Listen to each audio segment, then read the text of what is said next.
Hello and welcome back to the Fasting Focused Lifestyle Podcast. Today we have another fasting spotlight that I am super excited to share. My friend from Facebook that we've connected with for quite a while now, I feel like it's been, but I'm going to go ahead and have her share her story and how fasting transformed her life. Stay tuned. Welcome to the Fasting Focused Lifestyle Podcast, where each week I will be discussing all things fasting and how it can become the most valuable tool in your personal toolkit so that you can live a long, healthy, and meaningful life. I'm your host, Vicki Sharon, and thank you for joining me. Yeah, so welcome. I'm so excited, Regina. Well, I want to go ahead and have you give your introduction and tell your story about who you are, and we'll kind of go from there. Okay, I kind of don't know where to start. It's like, Gotcha. Do you start from childhood, or do you start? I don't know. We can go ahead and start with what initially led you to getting to the point of needing to integrate fasting. So maybe what led you to having problems with your weight, health, and mental state, to where if you had emotional eating problems that brought you to needing to be integrating fasting. Okay, well, as an adult, I was always around 200 to 240 pounds. And I had, when I was a teenager, I had my appendix burst, and it killed my fallopian tubes. The doctor told me at that time that I had a less than a 1% chance of ever conceiving, because the infection had done a lot of havoc on my reproductive organs. And after I got married, we were trying to do in vitro. And at that time, the doctor then diagnosed me with polycystic ovarian syndrome. Like, I didn't know that I had it till I was doing, till the endocrinologist diagnosed me. And we did several rounds of IVF, and I was able to get pregnant that way. And then during my pregnancy, which was a very difficult pregnancy, I was on bed rest for more than half of it. Mm-hmm. And during that, I was in the hospital for the last 3 months of my pregnancy. And the doctor diagnosed me with gestational diabetes. I found it kind of strange when they said, you have gestational diabetes, and that probably means that you'll get full-blown diabetes within about 10 years, but we'll deal with it then. Like, mm-hmm. Why wouldn't you deal with it now? Why don't you tell me what to do to deal with it now? Right.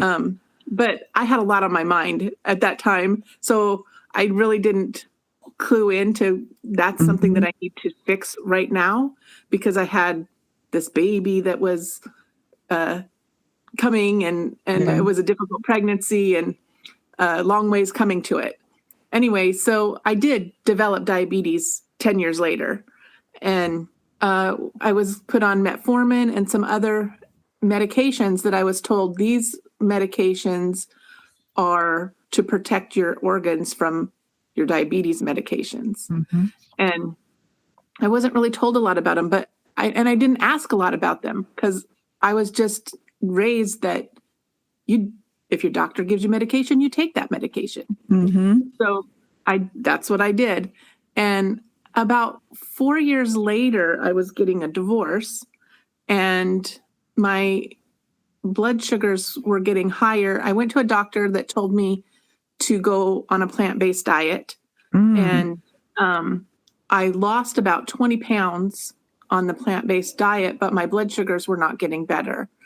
And he didn't give any instruction on this plant-based diet. He just told me to go on a plant-based diet. Yeah.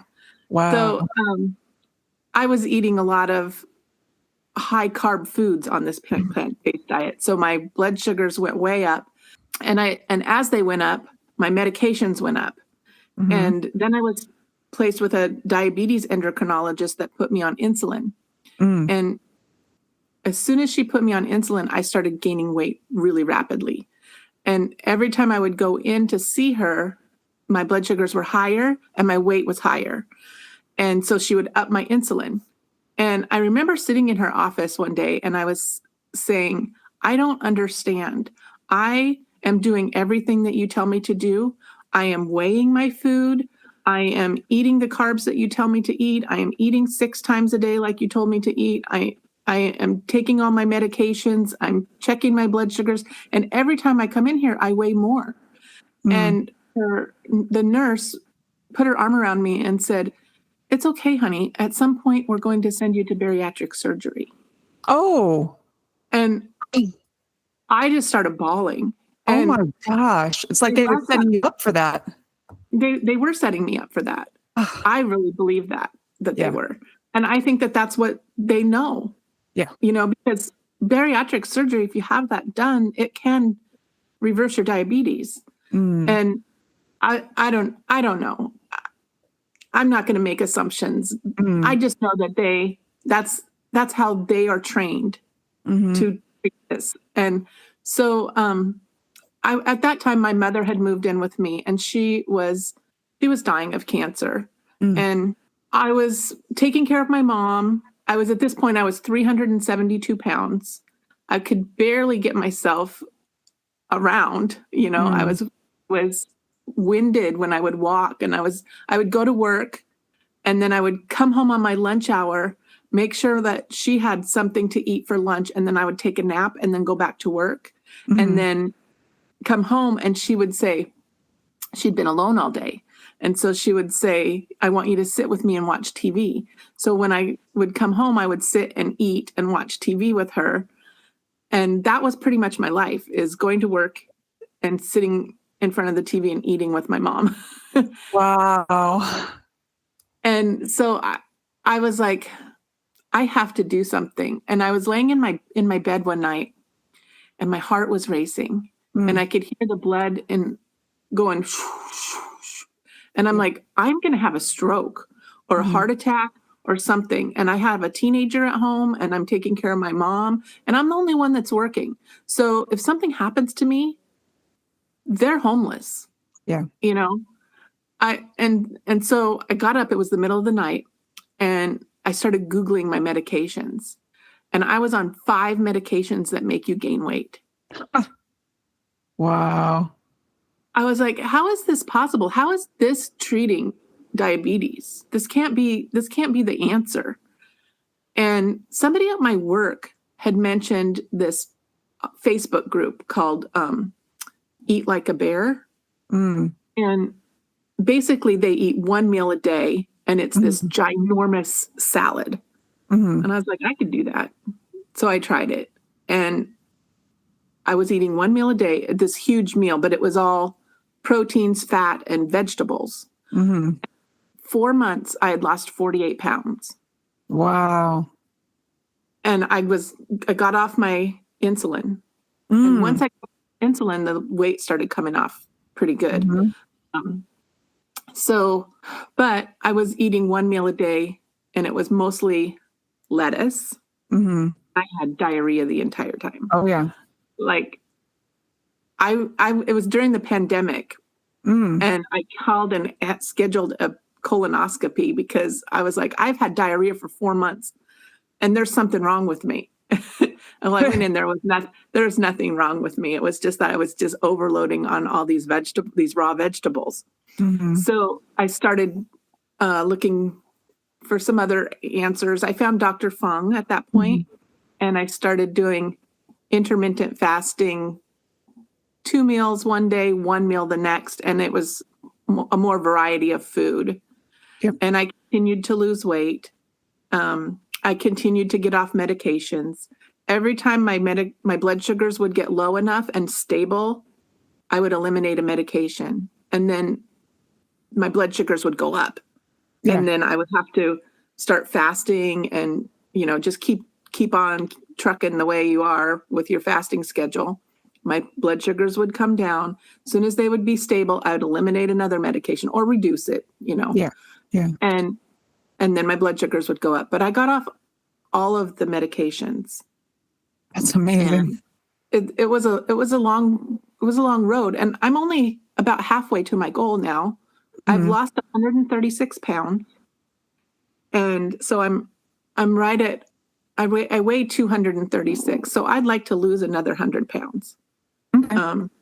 But it's not like it's instantaneous. Right. We didn't gain our weight in a year, Right. and we are not going to lose it in a year. So Totally. yeah, I'm just kind of trucking along, doing my intermittent fasting, and there are times when I go months without losing any weight. Oh yeah. The plateau struggle. I totally appreciate and have like a fond affection for plateaus personally because of the way that I've experienced them through my journey and the things I've learned about blasting through, and really conversely understanding what happens in the body when you are just kind of hanging out at, this weight body position for an extended period of time, and how it so commonly gets met with such negative stigma. But it's ultimately just a means of communication that, hey, we're at that homeostatic balance. We like it here. We want to stay here. And it's just using everything that you've known prior to that, making those little slight tweaks. And it doesn't have to be, and truthfully, it should not be catastrophic changes of that, intensity knob, either higher or lower.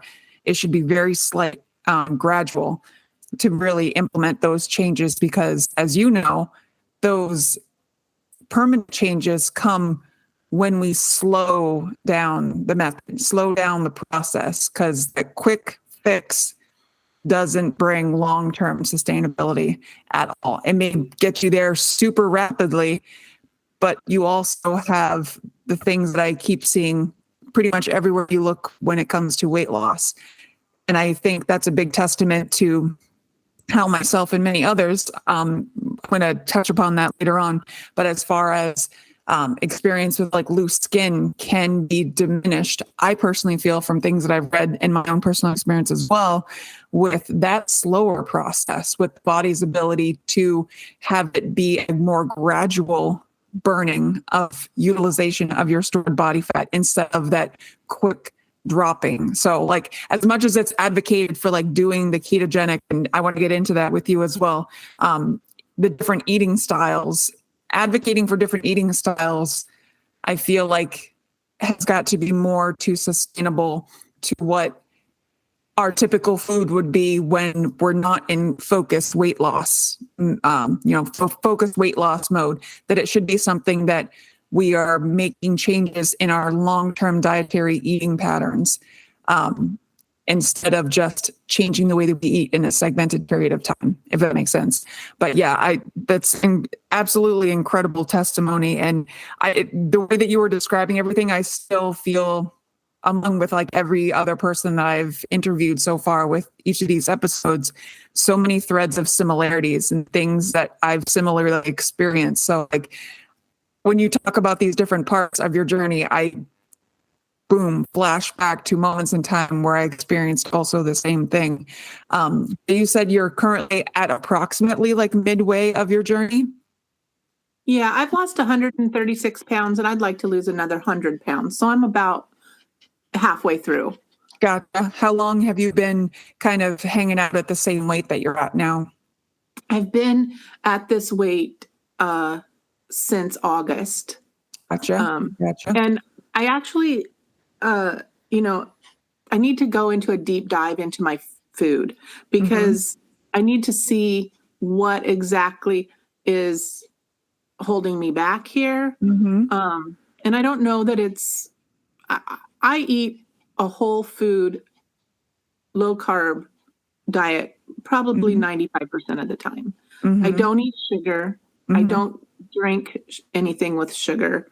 I love that you were drinking Pellegrino there. That's my favorite sparkling water. Love Pellegrino. Yeah.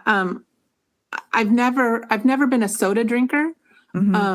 but I drank a lot of sugary drinks. Like my tea always had sugar in it. I drank like the Gatorades and different things like that. Even the Gatorade Zeros, it took some weaning to get off of them. But I grew up as a kid in the 80s, and we didn't drink anything but Kool-Aid, you know. Yep. And my mom was a hardcore soda junkie, and she would buy soda for herself, but the kids weren't allowed to drink that. And I never got the taste for it. Like the carbonation, I really didn't like. But I don't know where I was going with that. The evolution in our taste buds, and how like I feel like we have these addictions that are fostered and grown since our childhood. From, I'm a big nerd for like epigenetics and how we're a product of our environment, and what we're exposed to when we're growing up, what's available around us, what's given to us, has a tremendous influence on how we continue those habits into adulthood, through adolescence, all that stuff. And, to really refine our taste comes, I feel like, having that strong, solid kind of habit that's established as young as possible. So I tend to be like kind of maybe a little bit lovingly strict. We'll say that, lovingly strict to my kids, and just knowing what the end goal is for them as far as like food choices and stuff, because I don't want them to, approach the same path or have the same experience with eating that I did when I was their age. So that setting yourself up to avoid and really not be interested in at all for those food addictive kind of behaviors and vices that we tend to always go to for either sweet treats, sweet drinks, or things to kind of like pacify or think that this is something that we always have to have, or always need to buy or whatever. I've always kind of thought that I had a good diet. I always, when my son was little and when I was married, I always made everything from scratch. That's awesome. But I still developed diabetes. Like I wasn't buying a lot of garbage food, but I was eating a lot of processed flour. And, I made everything, but I've noticed in my journey, as I've changed my diet, what I thought was a healthy diet at one point really wasn't as healthy as I thought it was. And then 5 years later, even changing things wasn't as healthy as I thought it was at that time. Like you're constantly evolving and changing how things affect your body. Yeah, absolutely. You had mentioned before with the different types of style of eating, specifically with the plant-based and your experience. I bring that up specifically because I'm plant-based, and you had touched upon the processing of food and aiming to eat like whole food plant-based. And then you also mentioned like carbohydrates and your experience with that. So I want to get a little bit more information to hear what your experience has been with how your food choices have kind of evolved over time. Well, I was plant-based. I was actually vegan for 3 years. And for me, it wasn't working, but it was, I think, when I think about it now and why I changed, it's because I didn't have any guidance on how to do a vegan diet. And so I was eating a lot of processed vegan foods, and because I didn't know how to make them, what I mean? So, my diabetes did get worse while I was doing a vegan diet, but I wasn't eating as whole foods as I thought I was.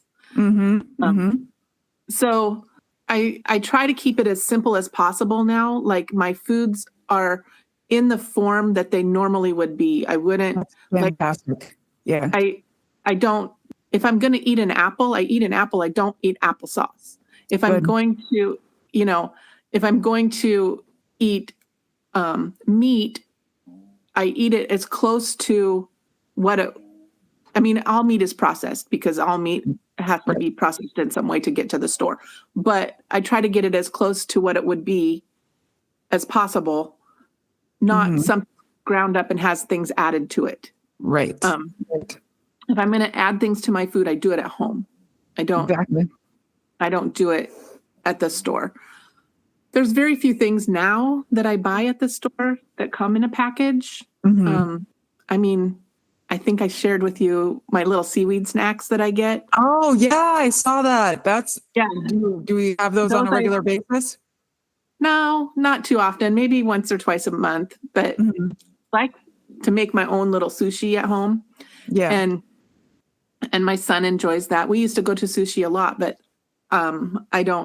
we don't anymore. So every once in a while we'll make it at home, and he loves that.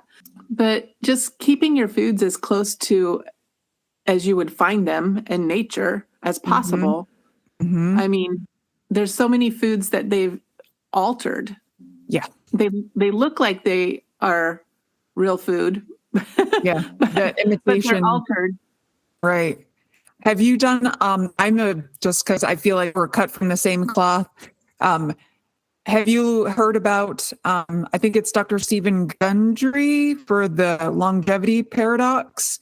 And he talks a lot about your gut microbiome and the processing of foods and how like your gut microbiome, that could be a whole episode that I go like full tangent on, because he touches upon recommending like fasting. I've listened to that audiobook, and side note, like if anybody's interested in that would be a fantastic listen. Like I said, I think his name is, I'll edit it if it's not, it's called the longevity paradox. And it is fantastic. I highly recommend the Audible version of it. It's incredibly fascinating because he touches upon many of the things that you were just talking about, as well as how being mindful of the processing of the foods heavily influences the health of your gut microbiome, and how your gut influences so much of your health from head to toe, more than we probably initially realized. But advocating predominantly for, and this was something that I discovered as well over time, that the processing of the foods, initially in my journey, I didn't put an importance on changing drastically what my food choices were, because I knew that my problem was I was eating all the time, and that I was eating a lot consistently. And that was the big thing that brought to my attention that I knew I needed to minimize. So once I kind of like flexed that muscle and that got easier to handle, that's when it was easier for me to implement those changes, to clean up sections of my diet, to, kind of shine the spotlight on, oh, well, I know I feel better. Like you were touching upon a little bit. I know I feel better when the food is as minimally processed as possible, and how much more invigorated and revitalized and, benefit get from the foods when they're in this like close to recognizable by our digestive system as possible. And when you're eating real food, it's easier to go longer between your meals. It is. Because you're not triggered to be hungry constantly. Exactly. I just read this book called The Dorito Effect by Mark Schatzer. And he talks about how the processing of our foods has diminished the nutritional value. Yep. And because we're eating these processed foods, our body isn't getting nourished. So our body continues to ask for more. Yep. Because it needs the nutrients, and it's not getting it. Yeah. It reminds me of, I want to say it was either a video, because I remember I would watch so many videos during my dedicated weight loss time period. Either it was Dr. Fung or maybe Thomas DeLauer, or like in that same kind of field of like, recognizable fasting folks. And it was the explanation of, especially referring to processed foods, and our stomach is a muscle. So when we're eating the food, considering this time it would be like highly processed food. So we're filling our stomach with a meal that is highly processed. And then the stomach will recognize, hey, we're approaching close to full. So at that time, it's going to signal satiety and, hey, we're getting full. Oh, we're getting full. But then thinking about, I think the analogy that they used was like a piece of bread or something like that was really super processed, but where it initially held space in the stomach, that when the stomach acid dissolved and reacted with the food that was put in there, that initial space that it took up pretty much meshed and molded down to like just goop in your stomach, which then signaled the stomach pretty quickly, hey, we're hungry again, eat more, eat more. And then you have that repetitive kind of cycle of, hey, the food that you just went in there, super processed. So it just like, if you think about really like a piece of like Wonder Bread, for example, just popped in my mind, a piece of like Wonder Bread, and you drop it in, water, a glass of water. Initially, it's going to take up that space, but over time, it kind of like goes down to like mush, right? So thinking about that space, obviously, we're not going to have a full glass of water, but like over time, it does kind of like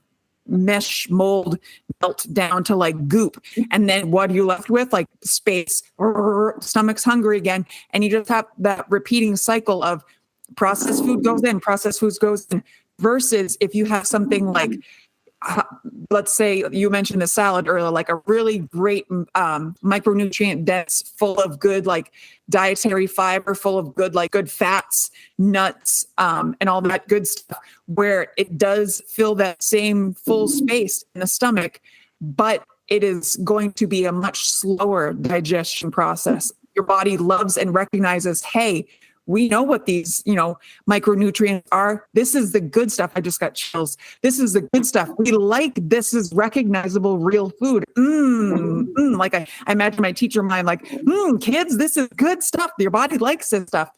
And it's going to benefit and react to it in a much more positive way than the junky, overprocessed, like Franken food that we fill up in there and having to cause us to go, back and forth for more and more and more, when it just melts down into, goop. And I imagine like goop in our stomach, like, as gross as that sounds. But when something is like porous like that, and it kind of has that overprocessing components makeup about it, melts down, your stomach's going to want more, because that eating process is going to signify like, hey, there's space again. We're hungry.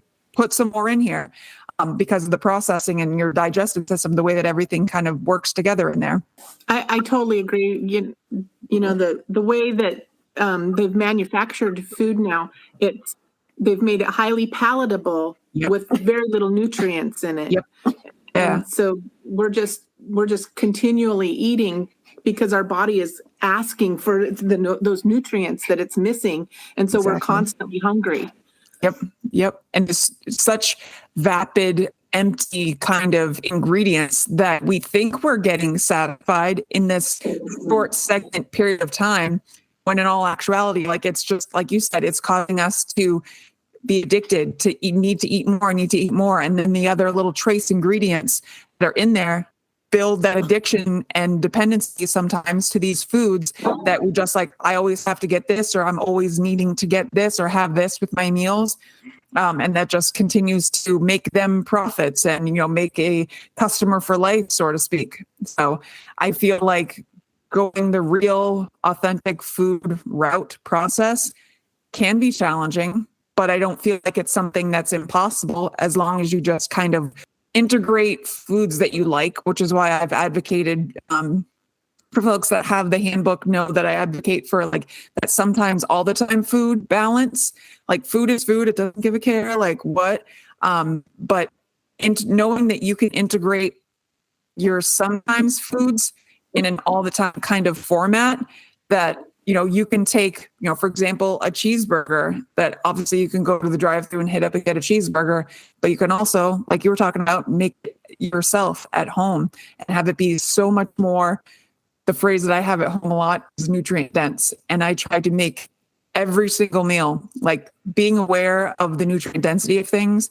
You don't have to go like full on to the level that I'm at, but aiming to just improve on increasing the amount of nutrient density that you have at each of the meals is going to be absolutely transformative for the body over time, and your body will just love it back. It'll just be like, you're giving love in the form of food, and your body's like, yeah, girl, I love this, or yeah, boy, I love this. And it's just like keeps going more and more and more. And you just get more and more playful, creative, and exploratory with the food choices, the purchasing, being aware of seasonal time that you're in, where the location that you're at. Like can all be like an additional valuable, enjoyable journey component on your fasting journey.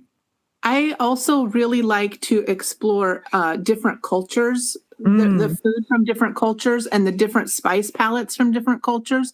Yep. Like I have spices in my pantry now that I've never even heard of before. Yeah. So and I like them. And I did a video, I don't know, it was about a year or so ago, of me trying a sardine for the first time. Oh boy. How is that? Like, yeah, well, I was like scared. I was like, is it going to be slimy? Is it going to be nasty? Is there going to be a head on it? Or, like, what is it going to, I don't even know what it looks like when you open up the can.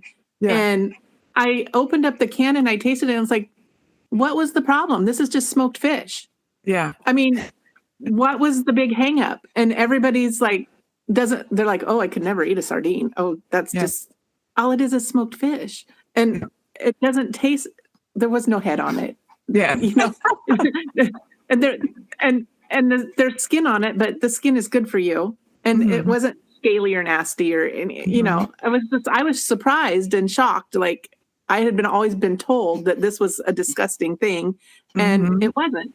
And they're super good for you. They're super nutrient dense. They have a lot of healthy fat and people aren't eating them. That's right. That's right. I do want to get into a little bit more about your fasting journey, and I want to hear what your experience has been. I know we touched upon a little bit, as you mentioned, the plateaus, but I want to get a little bit more information overall on that journey, struggles and setbacks that you've experienced so far. Well, in the beginning, I was eating 1 or 2 meals a day, pretty much alternating. That's my base schedule all the time, is eating 2 meals one day, 1 meal the next, 2 meals one day the next. And that, I think that's probably what I'm going to be doing in maintenance, because that's my back. Yep. And then when I up my fasting schedule for a week or 2 weeks or however long, I come back to that 1 meal, 2 meal protocol. I've done 5-day fasts and 7-day fasts. I think the longest fast I've ever done is 8 days. That's awesome. How did you feel? It was really good. I was feeling extremely good when I was on that 8-day fast, but I kept hearing that you shouldn't do a fast longer than 7 days without medical supervision. So I reached out to my doctor to have some supervision on this fast, and of course was told, oh no, you should not do that. Yeah. And I didn't know where to go with it. Like I didn't know who to talk to or what to look for. I'm like, I guess I have to break this fast, because I at the time I felt like I could just do this forever. Right. But I haven't done another one like that. I probably should. Back when I was very first starting, my blood sugars were not coming down, even though I was intermittent fasting, even though that I had changed up my food. And I hadn't changed up my food as drastically as it is now. It's not as different as it was then. But my blood sugars weren't coming down, and I got really frustrated. And I said, you know what? I think I'm just going to fast until I wake up with a blood sugar under 100. And it took 6 days for my blood sugar, for me to wake up with a blood sugar under 100. And I could keep it there as long as I was doing that 1 meal, 2 meal after. If I had to fast, if I ate for 3 days in a row, my blood sugar would pop right back up. Yep. And it's been like that for my whole journey. Like I have to fast at least, if I eat 3 days in a row, my blood sugar starts going up. Gotcha. Even if I'm not eating highly, my blood sugar bounces if I start eating regularly. If I don't fast, my blood sugar starts going up. Right. And I don't really know if that's because I have diabetes Mm-hmm. or if it's because of eating so often. Right. You know, I'm still I'm still in the middle of my journey. I don't have all the answers. Right. Since you mentioned that, that's actually a good reminder opportunity. I'm going to mention, I've kind of been holding it in the wings, but when this podcast episode comes out, it'll likely be while that is in the middle of it happening. But starting on November 1st, as my anniversary of widowhood, my default setting is to go into an extended fast for emotional stability and strength. So starting on the 1st, I personally am going to be doing a 10-day extended fast. And I'm going to be opening up opportunities as well for folks wanting to. And I'm not going to open it up to it's not going to be for any and everybody, especially new folks. But for those, and I'll probably keep it anywhere from like a 10 to 20 person kind of circle of like focused kind of support with exclusively extended fasting. And for folks that are really interested in really ramping up, doing a concentrated period of time from the 1st of November to the 10th November, and really getting together on a very consistent, probably daily, if conversation daily check-in with folks, just to unify support, talk to other folks about the experiences that they have as well. I'm going to be on vacation. I get back on November 12th. Mm-hmm. And then I was going to do a week of fat fasting, mm-hmm. and I was going to fast until the day before Thanksgiving. That's awesome. That's awesome. That would be like a little over a week. Yeah. Yeah. That's awesome. I don't have my calendar in front of me, but gotcha. But I've been like Thanksgiving is. yeah. I want to say it's in maybe the 23rd. I know how beneficial it has been for me for that dedicated weight loss, and how good an extended fast can be to shake out like the hypothetical mental wrinkles of your method and getting you back on track, so to speak, even to as short as like a 2 or 3 day extended fast can be incredibly beneficial to the process of dedicated weight loss.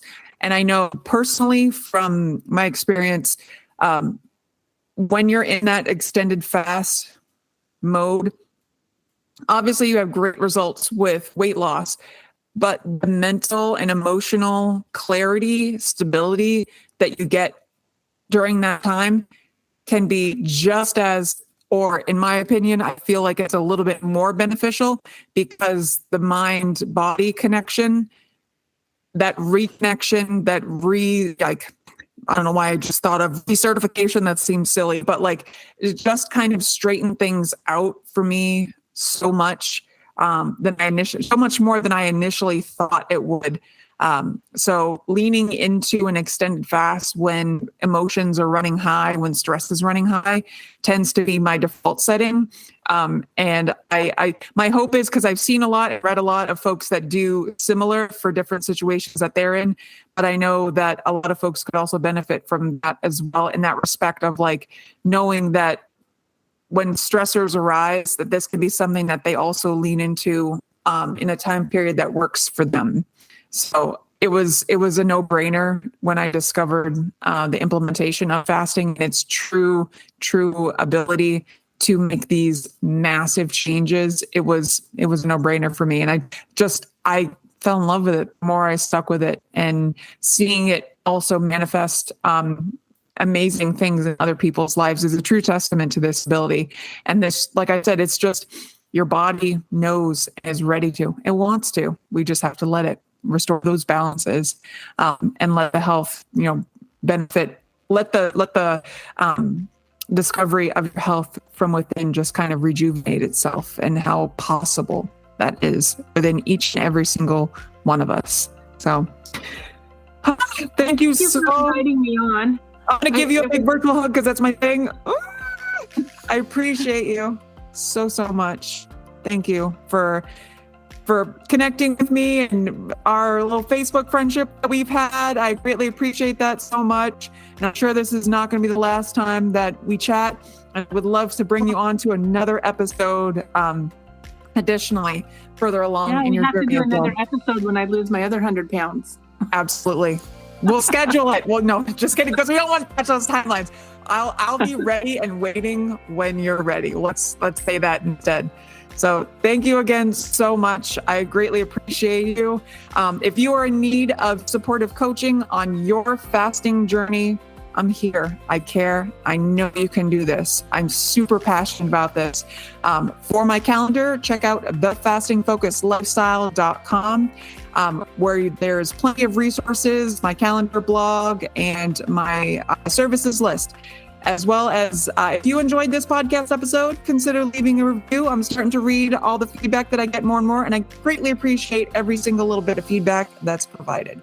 Lastly, if you have any questions or ideas for future podcast episodes, send me a message, Vicki, VICKI, at thefastingfocuslifestyle.com. And as always, I truly believe in every single one of you, even if you don't.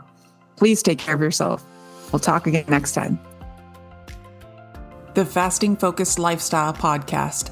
Copyright 2023.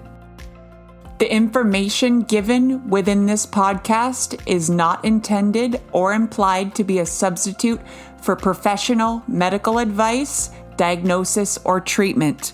Please consult your doctor before starting any weight loss method. Thank you.